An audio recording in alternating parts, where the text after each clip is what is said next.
오늘 우리에게 주신 하나님의 말씀은 누가복음 2장 1절로 14절 말씀입니다.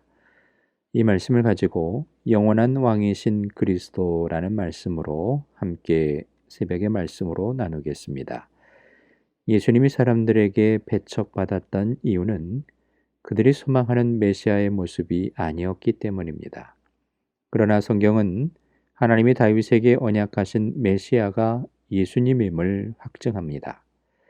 다윗 왕이 하나님의 성전을 짓고 싶어 했지만 하나님은 허락하지 않으셨습니다.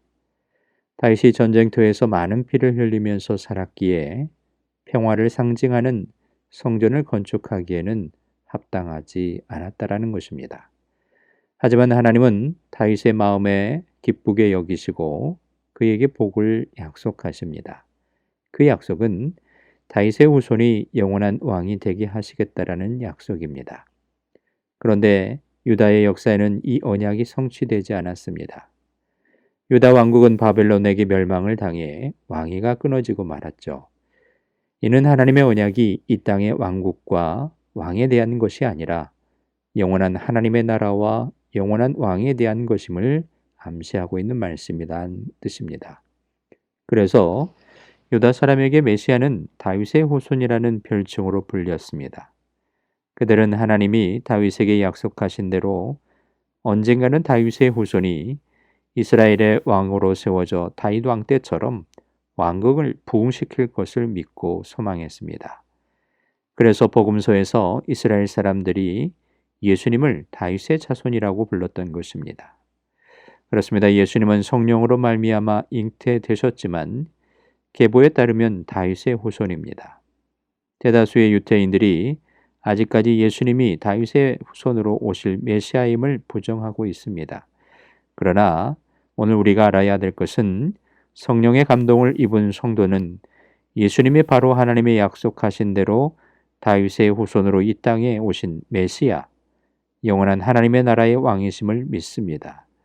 우리가 표면적인 유대인의 모습이 아니라 이면적 유대인이라는 사도 바울의 선언처럼 예수님을 믿는 성도는 참 유대인으로서 영원한 왕이신 예수 그리스도의 법을 따라 하나님의 나라의 백성으로 살아가야 될 것을 말씀하고 있다라는 다윗의 언약의 의미에서 우리는 찾을 수가 있습니다. 따라서 예수님이 베들레헴에서 탄생하심은 다윗의 후손이라는 징표입니다. 누가는 베들레헴을 다윗의 동네라고 묘사합니다.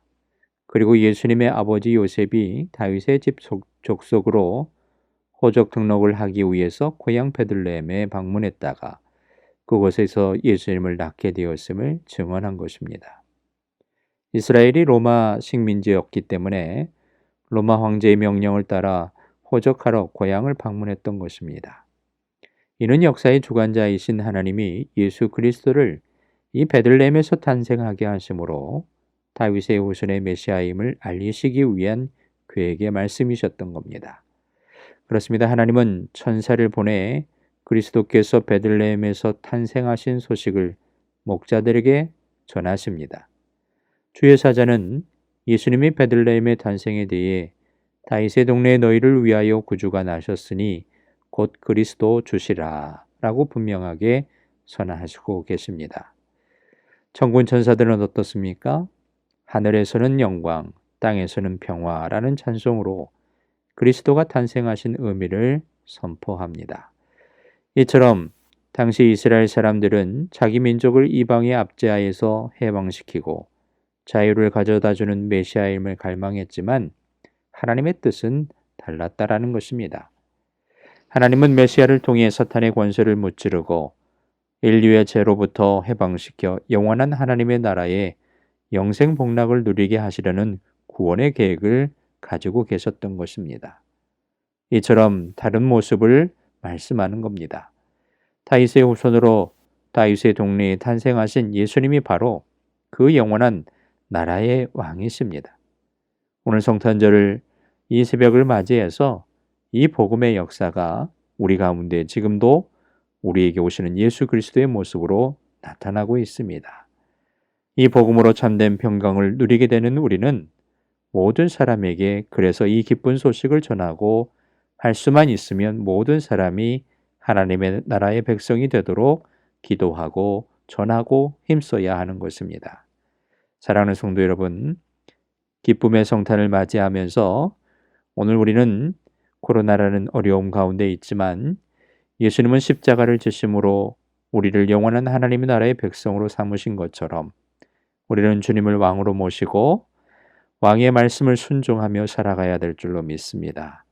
이 어려운 이때에 우리 성도들이 더욱더 세상 모든 민족이 예수 그리스도를 왕으로 고백함으로 주의 복음을 받고 듣는 것처럼 그 복음으로 살아낼 수 있도록 저희 모두가 힘쓰는 그러한 그리스도의 성탄절이 되시기를 간절히 주님의 이름으로 축원드립니다.